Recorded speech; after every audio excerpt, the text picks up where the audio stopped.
I kind of had an idea of what I wanted Drew to sound like or what I thought he sounded like in my head.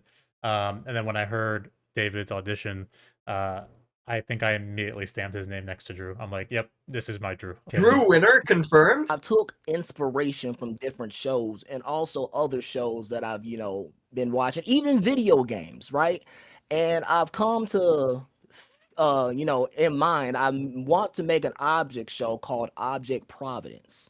All right, my fellow jury members, welcome back to the Final Marshmallow. I'm here joined with Cove and David Benton, otherwise known as SolarVolar, who is a voice actor within the community itself. We're going to get some pro voice acting tips today, as well as have the opportunity to just explore our beautiful relationships with one another. Well, with that being said, how are you doing, David? Man, I'm fantastic, man. You know what I'm saying? I'm just living my dream. Got me something to eat. I'm good. I'm good. That's all I needed. Just something in my system to keep me going. You know what I'm saying? How y'all been? Absolutely blessed is what I hear on your end, but I would say the same, man. I'm doing well over here. What about you, Cove? I'm doing fantastic. Just being in David's presence makes me feel all warm and tingly inside. So I'm feeling great. Aw. I'm obliged. Likewise, bro. Likewise. Ah, stop it. Stop it. Okay, Drew can go farther. Okay. Okay. Just kidding. Drew Winner confirmed. Just kidding. I will say nothing. Oh, I didn't say anything. Well, before we actually dive into the minutia of the podcast and have the opportunity to just kind of bounce off of each other, I think we should do a recap of what we explored last week. We had the privilege of bringing on a creator with a community by the name of Adam Katz, who is not only the executive producer, but the original founder of Inanimate Insanity, otherwise known as Animation Epic, which is where that show relies on in YouTube. He is a staple of the object show community, and we got to dive into some topics that were extremely fascinating, specifically picking his brain about not only the community, but the content that is being made within the community itself. And so if you haven't checked out that podcast, go on over, freaking check that out, and then come back here so that you can hang out with us and friend David. But David, speaking of which, we had the opportunity to pick Adam's brain, and you were on Inanimate Insanity as a featured guest, right? Yes. Tell us a little bit about that experience. It was a surreal feeling to be able to voice the weather reporter in Inanimate Insanity. So the way it went is, of course, I had reached out to Adam on Instagram, and I was like, you know what, let me go ahead and give it a shot, because I've been so tapped into the object show community anyways, and I've always been fascinated by it and wanted to reach out and see if I was able to potentially get even a side character, a main character of some sort. So of course, a couple days later, he had reached back out saying, hey, so of course I have a role that I could slot you in for. It's a weather reporter role, and he had sent me, well, he emailed me pretty much a line to do about probably a few days later and whatnot, and yeah, that was history. And it was surreal getting to see that character also referenced again in the next episode, because I had realized my comments was like, yo, Solar, you lied. I'm like, what do you mean? What happened? The weather wasn't sunny and clear like you said it was. It was snowy. I was like, oh, so that actually took into effect. So it's just surreal getting to see, how that story, progresses over time. I was like, oh, wow, I love it. Well, hey, it's always sunny in David's life. That's Hey. Bars. Hey. Well, that's amazing. I think that's a good representation of every shot that's not taken is a shot that's missed. And even though it was a very spontaneous shot where you just reached out to them organically, he took notice and he was like, yeah, like, I have this role. Come on and step in. So I guess I have two questions in tandem with that.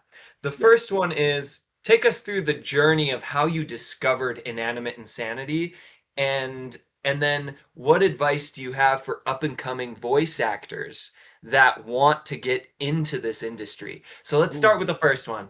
What's your journey been like with discovering inanimate insanity? So my journey has been surreal, to be honest, because it started off with me, just getting into, reaction videos and whatnot. Because I started off, as a gaming YouTuber, and I've kind of been, bouncing back and forth between stuff because I've always been fascinated in voice acting anyways for a long time, ever since I was little.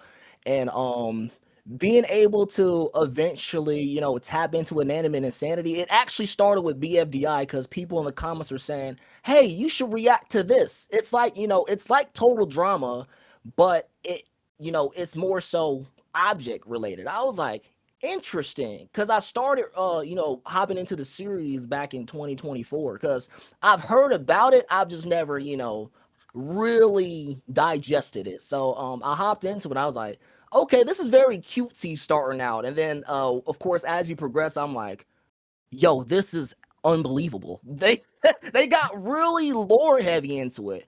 And then Yeah.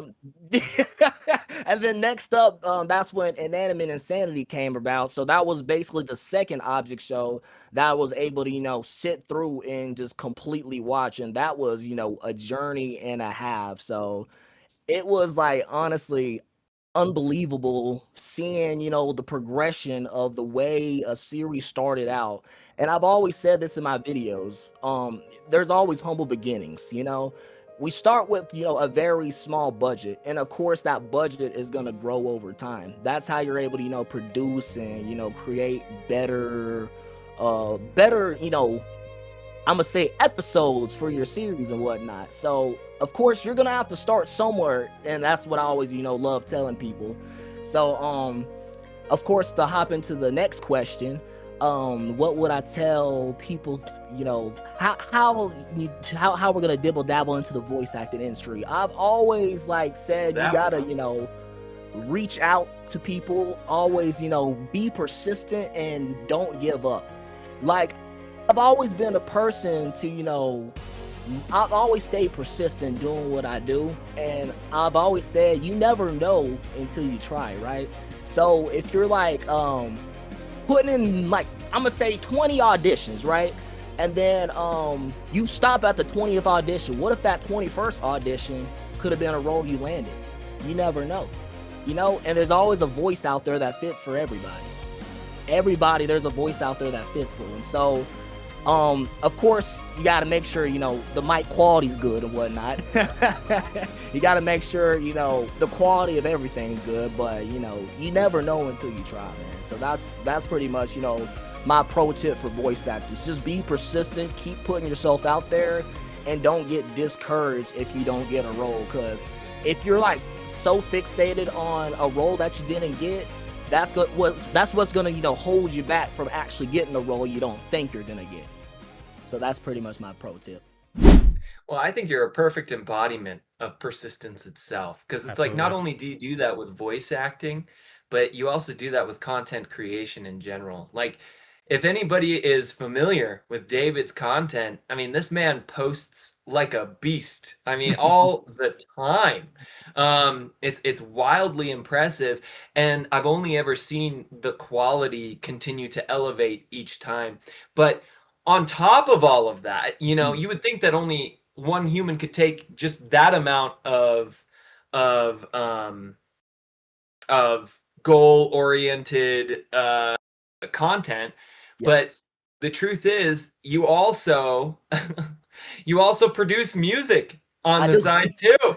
And so it's like you as in your quotes, you dibble dabble in pretty much everything. So uh which I think is phenomenal. Now, Cove and I, we've had the opportunity to talk a lot about object shows and things like that. And Cove has dibble dabbled a little bit in the object show community, but he hasn't had the opportunity to sit down and watch them all chronologically. Am I correct? Is that correct, Cove? More or less. So I'm trying to get him to sit down and to experience this new flavor of ice cream that's going to change his life.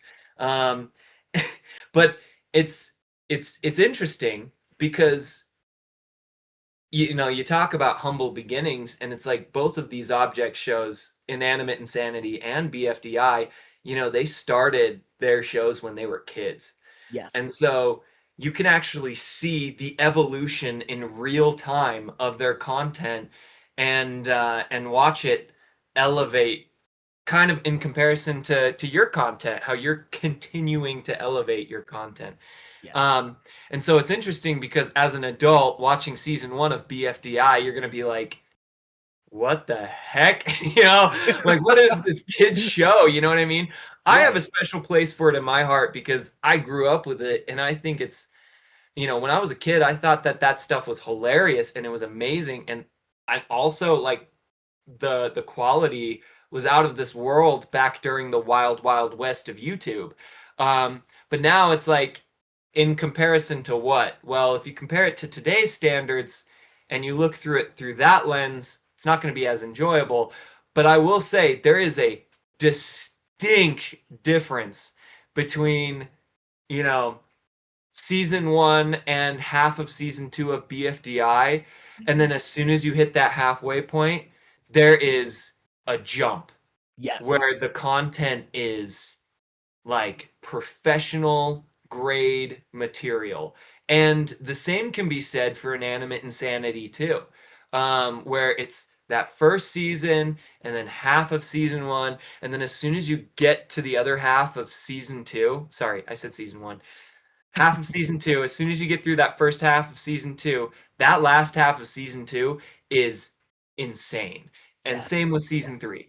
And then obviously Teapot is out of this world as Off well. the And chain. so, Dan, I gotta say it's hard for me to tell you where to start.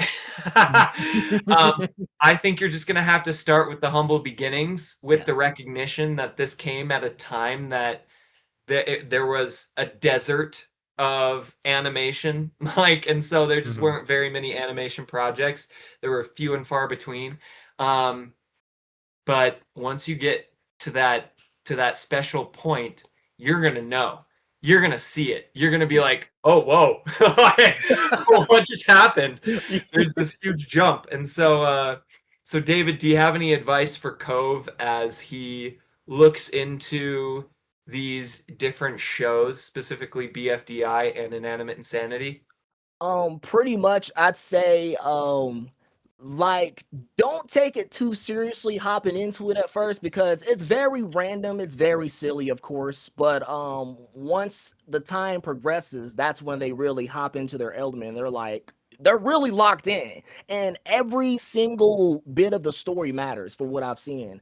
There's been Yeah. stuff like way down the road that's even been called back to, the first season, which actually was like, it caught me off guard. I was like, okay, so every single part of the story actually matters. So you definitely got to take in every detail, no matter how silly it may seem.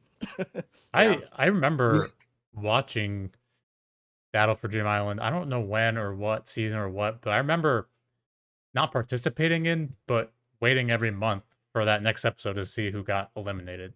Like I remember like the YouTube comments were the people like were the votes, right? So I was around back then. Like I remember witnessing it from afar. I don't think I was like totally tuned into what was happening. Like I wasn't paying attention. But I do remember, like I remember Spongy. Like Spongy's like one of the biggest characters I remember back in the day.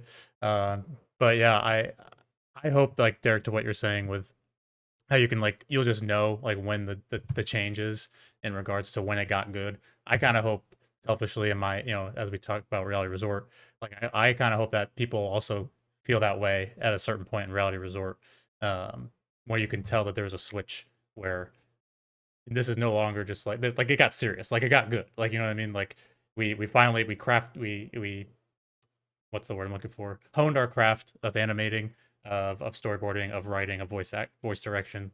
And I feel like we're almost there if we haven't already gotten there. I think episode 10 or 11 is like a big point in that. But so yeah, anyway, I can just relate to what you're saying there because I feel like I'm not as turned off of the idea of going back and watching very humble beginnings and like poor animation if you want to say that, because I feel like even though Reality Resort may be a little bit better than animation wise than where BFDI started, that I can resonate with that. So I'll get back into it at some point. I know a lot of the characters. I know David, like, oh, seriously, like that guy. Like I remember that. Yeah, I know that guy. So I know a lot of the. I feel like I don't know like the lore of these shows, but I know a lot of like very random pieces of information about these shows. So I'll get into it at some point. I just need the time, but I know how big and important these shows are in the grander scheme of things. Even just talking with Adam last week, like, and just it was just really inspiring and made me want to learn more about it as well, just because of how big of a fan base and community there is around it. So, and how much also like our fan bases bleed into each other, like you said at the beginning, David, where like Adam was aware over at a resort and adventure camp, and all these two sides of these two realms, I think you said of this community like intersect in a lot of ways. So, even you react to all these shows, right? So, it's really cool to see how everything interconnects. Well, I'll tell you what, I feel like I have poorly mislabeled this community. In a way where it was catchy before I called it the indie drama community, right?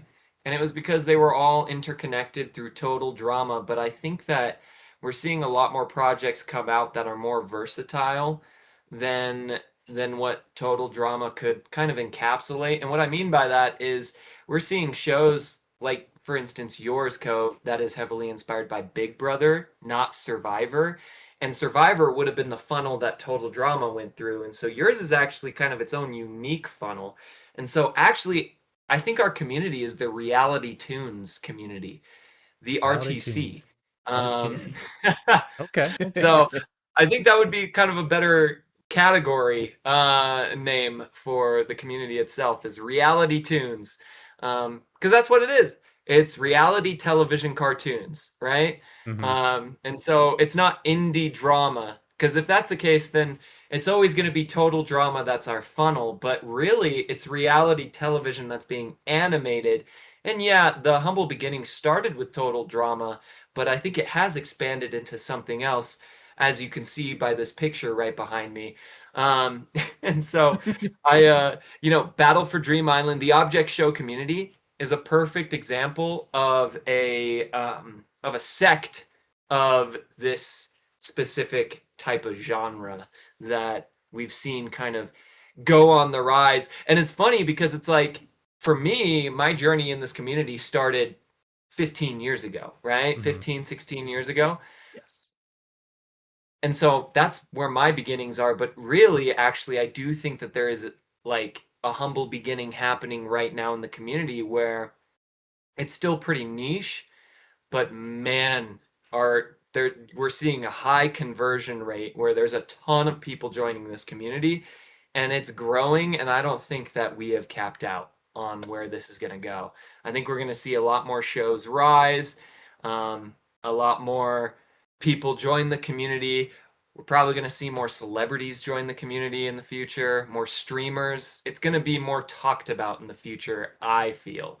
Now, two other thoughts. First one is I think BFDI should take two character recommendations. One, Pop Tart, have David voice him, and then Pumpkin.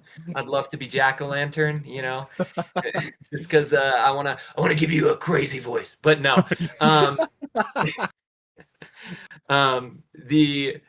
the other thought that I had was with the rise of these shows that are coming out of the woodworks, David, you had the opportunity to talk to me about a show you were interested in potentially producing Yes. I want to hear about coming up. this. And Yes. yeah, I mean, we are all ears. We're not stepping into territory where this is supposed to be a secret, are we? Nah, nah, nah. I've talked a little bit about it. I've been hinting about it, but I haven't really announced it. But I'm cool with talking about it right here. Do it, please. All right, all right. So, long story short, of course, being so tapped into the object community, I took inspiration from different shows and also other shows that I've, been watching, even video games, right? And I've come to in mind, I want to make an object show called Object Providence. And what I mean by Object Providence, I actually have something note in my notes to mention what it's gonna be about. So 18 contestants compete for a prize that isn't what it seems, while attempting to discover the secrets and truths about the meaning of life they are in. When a contestant gets eliminated, they are put into an alternate reality, also known as a carbon copy of the real world, which is deja vu of how they ended up in the situation they're currently in. So it's Whoa. almost like inspired by Stranger Things, but it has a mystery aspect to it as well. And there's a bit of Gracious. persona I want to throw into the mix because when they get eliminated, it looks like it's pretty much how life flashes before your eyes, right? Um, they see a core memory of what happened before they had passed.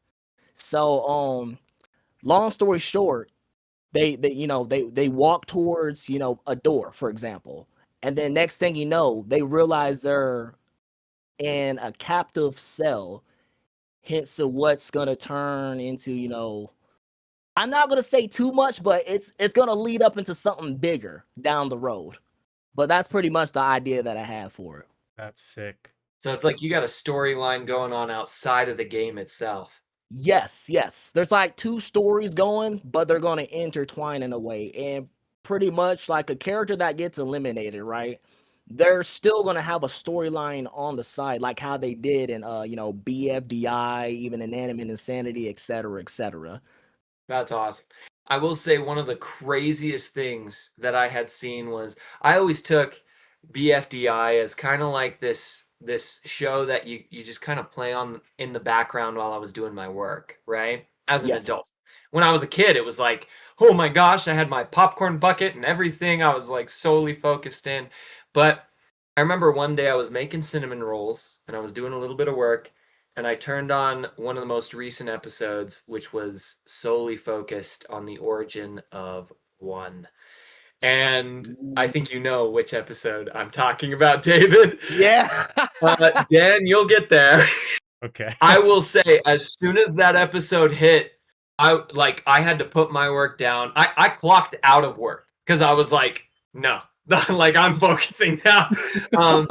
It was to be fair, it was at the ending of my work day anyways, and I was electing to do just some busy work that wasn't, you know, important to have done at that moment in time.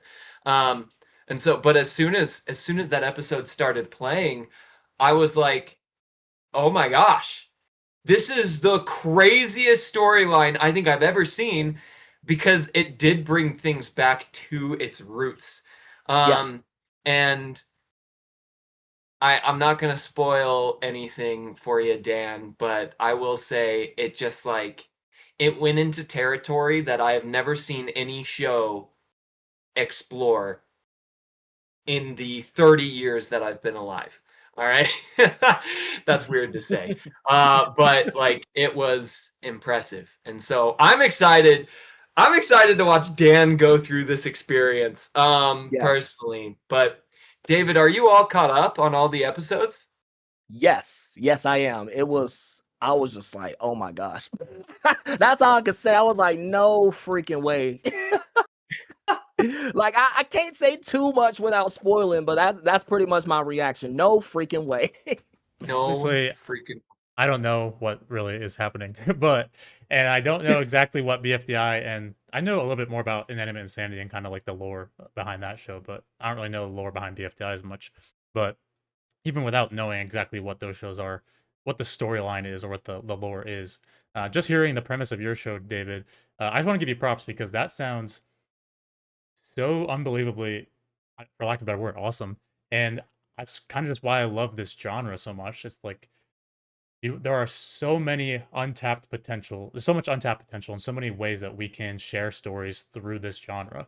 And it doesn't have to be just cookie cutter survivor gameplay, right? Like doing it in this medium and animating it allows us to tell and craft stories in such unbelievably specific and unique ways. And that I've never heard of that premise before in my life. So that sounded incredibly cool and unique and awesome. And I'm excited to see that Thank come into you. fruition because Thank you. it just makes me like feel like that's exactly what I love about this genre. And I feel like we're finally getting to that point where all these ideas and all these shows that people are conceptualizing and coming up with in this community, like we're starting to see that divergence in concepts and ideas, and we're starting to see it doesn't have to just be the same old, same old. Like for example, like Reality Gauntlet, right? Every show, I tell a story through the game, through the competition, right? Like my goal is to tell a story that happens to be playing out during a competition. I'm using the competition as a vehicle to tell this story, but it sounds like, at least if I'm understanding it correctly, your idea and your premise is to pretty much have two stories running parallel. You have the competition and this unwinding mystery Yes. and this deeper meaning behind how they got there. So I think that's just incredibly awesome and unique, and I think it's just inspiring me. I just feel creatively motivated already to be like, wow, that's awesome. I can't wait. I can't wait to think of ways that like I can, think a little bit more uniquely in the gauntlet. So I just want to give you props. That's freaking awesome. Awesome. Thank you so much, man. Of course, Amen. Amen. Really well said, Dan. Holy cow. By the way, is that a green sweatshirt that you're wearing? it is. Dude, I'm wearing green today too. What the heck? It's a green day. David's in front of a green screen. Oh my gosh, we're all in Yeah. green. Reality go. Resort shirt. Hey, shameless. Oh! Yeah. That's my man. Okay, Well- okay. Drew can go farther again. We're good. We're good. That's a perfect segue into the next topic that we're going to dive into. But before I actually do that, I just want to echo what Dan said. I think that sounds like an amazing season and or show, intellectual property, but it also sounds like it has the chance of getting really psychedelic. I'm just kind of stoked to see a Stranger Things vibe in the object show community. How original is that? That's so sick.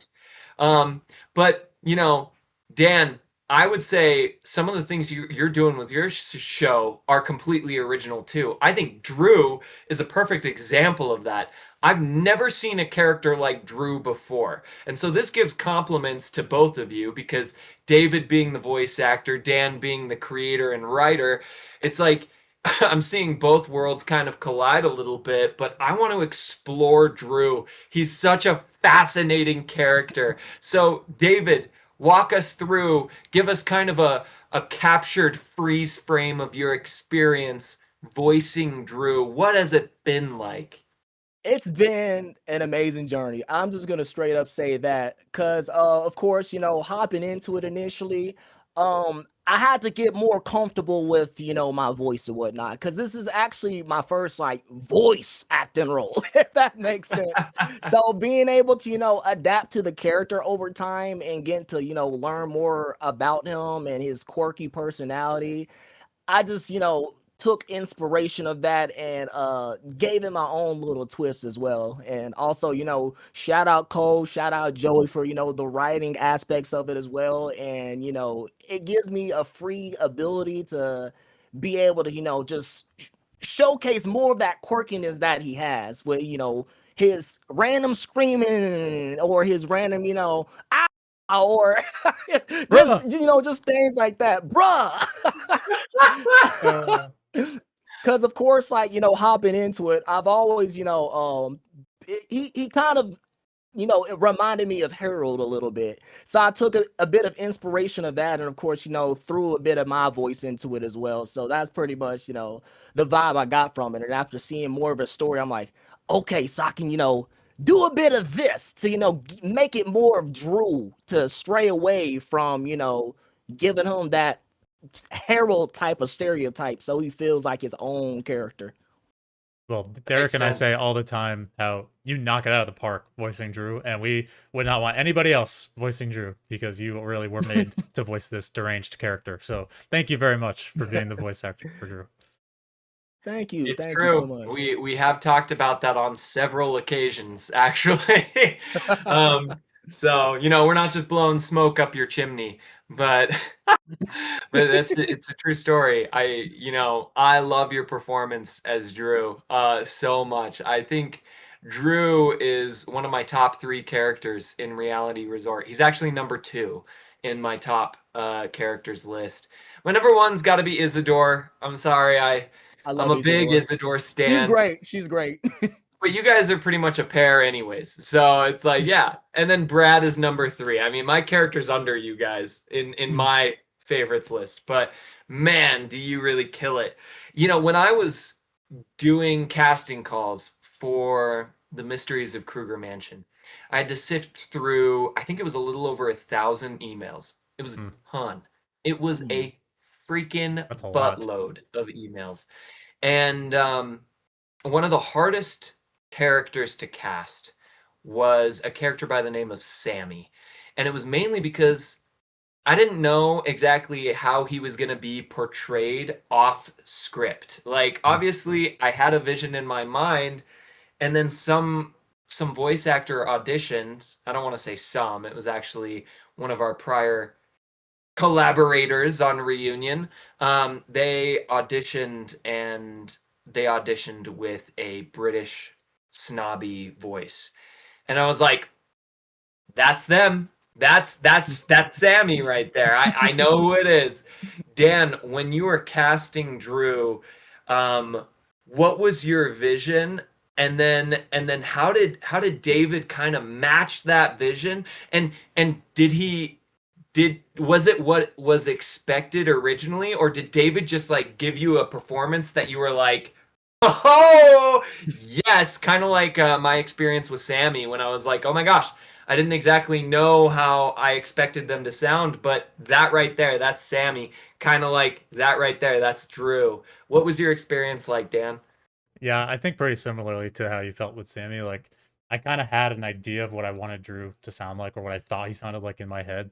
And then when I heard David's audition, uh, I think I immediately stamped his name next to Drew. I'm like, "Yep, this is my Drew." Like, it was just like perfect. It kind of matched everything I was looking for.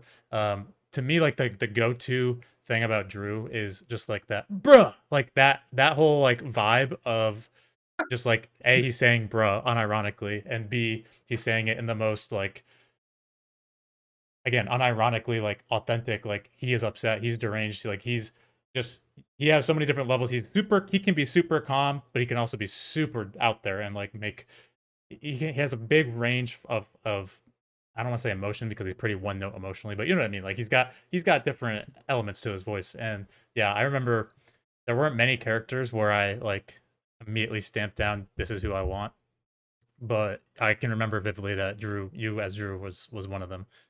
Just it matched perfectly, and I know you auditioned for a couple of the male characters, but I just had to put you as Drew, and I'm sure, like most people, you thought he would be an early boot, and you were probably sad when you got cast as Drew because you're like, I'm only gonna be here for like 4 episodes, but here we are, 11 episodes later, now 12, so or Yeah, about to be 12, so yeah, I don't know, I just you knocked it out of the park, so. I appreciate that. Thank you, thank you, thank you. Yeah, I second it. You're killing it. You're killing it. I think one of my favorite moments with Drew, other than the bruh, I just feel like nobody's really taking me seriously. I think that's hilarious when he takes the camera and he's like speaking at the camera because nobody else is listening to him. He's just spouting out conspiracy theories the entire episode. That's probably the number one. But I do love when he's like lecturing a character and he's in this weird little bubble box thing in the pool and he's just like Oh floating yeah, and like it's just like yeah. something about the simplicity of that scene cracks me up. The subtlety of the irony is what makes that so funny. But David, what is one of your favorite scenes that you can just remember off the cuff about Drew and Oh, and your performance with Drew? it has to be the volleyball one. It has to be just getting to see, Isidore, Annalise, and Drew just go crazy with each other. You know what I'm saying? Like they all locked in because we never would have expected that trio to just casually just lock in and just dominate the other team by themselves like that. And also getting to see that anime type of vibe too that we've had during that whole entire scene. It was just amazing getting to see the banter back and forth between all the characters. Annalise and Drew just button heads back and forth. Isidore and Drew having their brotherly sister moment. It was just the entirety of that scene, I was just like smiling from ear to ear. So that's probably my favorite moments that I've seen. And then Drew talking about some what did he say?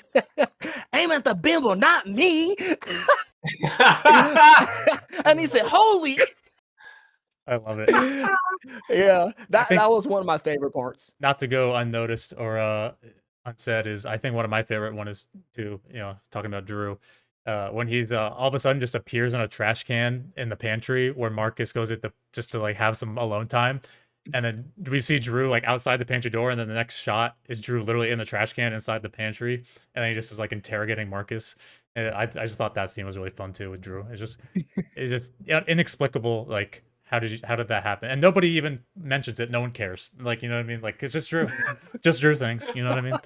So Right. To add to that scene when he's like adjusting like the little like yeah, trash can lid hat. yeah, It was like, that look Like good. Marcus is talking, he's like not even paying attention. He's just like adjusting his little trash can lid. yeah. I gotta say, Man. I wish I could take credit for a lot of the things about Drew, but really our storyboard team just really elevates a lot of the character acting with Drew. And it's really just again, we've said this a lot, but it's really a collaborative experience because I write some wacky lines for Drew, and then our storyboard team just enhances it with their character acting, and then you bring him to life with your voice acting, and then animation brings it full circle with everything coming together. So it's just like a super fun collaborative experience just to see how all of us come together and how all of us love these characters to the point where we're making all these fun decisions to really enhance the character. And Drew's, he's a treat to write for. He's a treat to listen to your voice acting every time. And I'm excited for the audience to see what happens with him in episode 12. So we'll see what happens. But yeah, just you're awesome, David. Can't say it enough. Thank you. Likewise, bro. Appreciate, brother. Yeah, your storyboard team is really encapsulating the ADHD Yep. of Drew super well. Yep. And then David, obviously, this all wouldn't be possible without your performance and how strong it is too. Man, it was like you were built to be that voice. So it's just really exciting. I'd love to see a future where we have the Inanimate Insanity and BFDI tour that's coming up. And David, you and I had the opportunity to go to last year's tour together Yes. with our good friend Michael Kim, and we Yes. met up with a couple other voice actors on the way too. And that was such a wild experience, and a lot of kids screaming in a movie theater because they were excited, and we Yes. were like a couple of like we were some of the few adults in that theater room. We were all like, this is kind of a it's It is what it Right, is. right. um, Yeah, just but sitting here with our plushes. uh, yeah, you got a Yeah. plushie while you were there. um, it was a lot of energy, in that theater room. But I think retrospectively, just from the outside looking in and having the opportunity to reflect on that, I'm like, I feel like, the Reality Tunes community needs to also have these kind of tours in the future. I think that would be so sick when it becomes big enough to where creators in the community outside of BFDI and Inanimate Insanity can sustain these kind of tours too. Like seeing a theatrical tour for Disventure Camp, Exotic Escapade, Reality Resort, Mysteries of Kruger Mansion, Calamity Island, so on, so forth. See them all collaborate together and then to be there as voice actors. That would be one of the coolest experiences that I feel like could be explored in the future. But really, I think one of the coolest features about the content within Reality Tunes is the community. And David, you've collaborated with the community a ton. I mean, currently you have a gaming channel and you're collaborating with Damon, Yes. aka used to go by Corza or Sour Guts. Yes. Talk to us a little bit about your experience with building and networking, friendships within this community. So, long story short, I just love, talking to people. I love spreading the love because, like, I've actually learned this from my dad, growing up. I used to be very conserved and always, would try to stay to myself and I would try to do everything by myself. But I've learned that, if you really, put yourself out there and intertwine the love, then that's how you're gonna grow together as a community. So that's why I've always been, so passionate about, just doing collabs, getting, meet people, because you never know what opportunities would be out there for you. So that's why, like within the object show community, I've done collabs with people, like Derpy Doofus, because he's been really tapped into his reactions or whatnot. And he also has a show that he made called Purgatory, if you've heard of that. And also, of course, getting a collab with Damon. That's just doing gaming content. Just kind of straying away from that a little bit, and just getting to showcase a bit more of our personalities versus me doing strictly reactions or whatnot. That's why I like to like I said earlier, dibble dabble into a bunch of different type of things. It really gets to showcase more of your authentic side, if that makes sense. So that's why I love doing collabs like that so much. Everybody feels the love, and we all pretty much grow from it together. Well, Yeah. I like what you said there, and Derek, I apologize if we're jumping the gun on this question, but it's something that Derek and I have talked about extensively as it relates to you, David, which is how much positivity you just exude. And you said it perfectly that you just want to spread the love. And I think the object show we've identified as not having maybe as much drama or toxic behavior in their community. Every community does, but we don't really see it that much in the object shows. But we all know that the total drama community can get pretty negative online, can get pretty heated, toxic. That's a valid word. So we just want to know specifically how you're able to just, I think you talked about it a little bit, but how are you able to stay so positive and just spread that love each and every day? Because I think that's something that this community really needs. And it's something that I am so personally um, just in awe of you. And there's every time you message me on Discord, every time I see a notification from SolarVolar, I'm just like, smiles on my face. I'm just like, I just know this is gonna have like 10 exclamation points and a smiley face, and you're just gonna be so happy and positive. I'm just like, heck yeah, that's my guy. So how do you do it? How do you stay positive? So, long story short, I've always, I learned to kind of, a good word I'd say is kind of mute out the negativity, because I've had negative comments on my channel. Every once in a while I've seen it. They're like, "Why do you talk so much at this point? Why do you pause? You forgot about this." And all I can do is, I just laugh at I just laugh it off. I'm just like, well, if you don't like it, that's perfectly fine, but I appreciate you anyways. I always like to heart the comments. That's what I really do. I give you gotta pretty much, don't fight fire with fire. You gotta extinguish that fire with rain. You get what Mm. I'm saying? Like, Killing with I've kindness. always, yeah, exactly. That's exactly what I was looking for. Kill them with kindness, and then they kind of, back off a little bit. So I've always, learned to laugh things off, and really just don't let things get to me like it really used to. Because I know, like, several years ago, those type of comments would have, just unmotivated me. Now I'm just at the point I'm just numb to it. So I always, just try to stay positive. That's awesome. Man, I love that. And I've seen that in real time as we've hung out. Um, for those of you who don't know, we take annual trips every so often. And David, how many years has it been now that we've done this? Is it 4? 4 Think years? it might be going on to 5 now, because I think we started in 2021 when we went to Nashville, if I'm not mistaken, or was it Yeah. 2022? Nashville and Kentucky. Oh my gosh. Yeah. Nashville, Tennessee, and then Richmond, Kentucky, man. Oh my gosh. That was so much fun. And then the year after that was it Arizona? Yes, it was Arizona. The year after that, I'm pretty sure it was Utah. It We was went to Utah, Utah. yeah. Yes. And And then the then year after Cali. that was California, and then the year after that was Chicago. Yes. I didn't have the opportunity to join you guys on the Chicago trip, but gosh, every year I just feel like I get to recharge my batteries every time I hang out with David because he's just a ball of positivity. Now, can you confirm or deny this? Do you have a single negative bone in your body? Because I don't believe you do.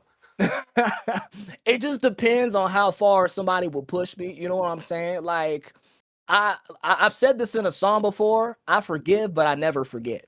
you know? So yeah, like I don't hold grudges with people, but I know if I gotta distance myself from somebody, if they're, too negative, I just, you'll see me kind of slowly fade into the background like the Homer Simpson meme. I'm good.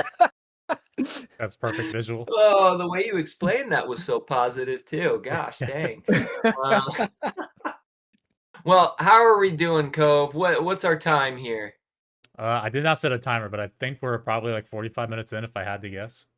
So Okay. we're good for like 15 And minutes. how's the recording? Are we still doing good? We're good. We're rolling. Perfect. Well, I'll tell you what, our last podcast was about 45 minutes. Should we wrap this up and then get to like a little bit of a bonus conversation and then wrap it up from there? Perfect. Awesome. Well, David, why don't you shout out some of your socials? Because obviously, I think that you are a beacon in this community. A place of light where I just think that a lot of people have a warped perception of reality because they see the best versions of people on social media.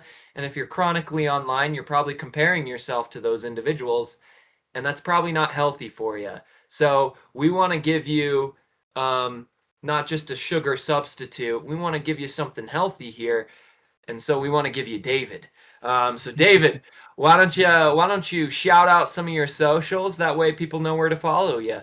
Of course, of course. Like you can find me on Instagram at SolarVolar underscore. Of course, I'm on YouTube at SolarVolar. I'm on X at SolarVolar. Everything's pretty much SolarVolar. Unless you want to throw some DB Jr. in there as well. That's just my music persona. Which is great, by the Yeah, we way, didn't for talk those of about you it who a lot, haven't but heard his music. no, I Yeah. was gonna say we didn't talk about it a lot, but he is a beast. And I also just want to end off real quick with that quick question. What maybe I'm dense, I don't know. Where does Solar Volar come from? Like where's the name origin there? Oh, that's a great question. It's actually from 2014, right? So my friend and I, we always, came back after school playing Call of Duty Black Ops 2. We always came back playing Minecraft, et cetera, et cetera. And he was heavily into, the FaZe clan. And he was, always trying to do trick shots in Nuketown, trying to he was really passionate about, being able to join FaZe because that was, the big thing back in 2014. So, long story short, we was coming up with like random like names to form our own little clan. Cause he was Lost X Asa, for example. We was just trying to randomize some cool names. Cause my name on Xbox used to be Terminator, and then it kind of transitioned to Lost X Venomous, and then I was like, let me do something else. And then Volar came about. So that's how it pretty much transitioned into that. It came from literally playing Xbox back in 2014. And then it was literally Volar with an H. And then like a long time ago, of course, when I started my YouTube channel on the gaming channel, I had it as Volar Bear, as it being like polar bear. And I Yep. was like, let me change this again. So I just made it Solar Volar, and that's pretty much the origin of that. That's so funny. I feel like so many names start off as an Xbox gamer tag, so that's on brand. Feels about right. Yeah. Yeah. Man, I love it. I love it. What a creative beginning. What a creative origin was the word I was looking Humble for. beginnings, as we said numerous times this podcast. Yes. Well, David, thank you so much for joining us on this podcast today. It was honestly such a pleasure, and it always is talking to you. I mean, David and I have been friends of many years. David's on Reality Resort, so he's friends with Cove as well, Dan. Yes. And so it's always a treat to be on this podcast with people that you just admire. And I can say I'm probably it's probably okay for me to speak for Dan too, but both of us very much admire and expect great things coming from you. I think that the future is bright.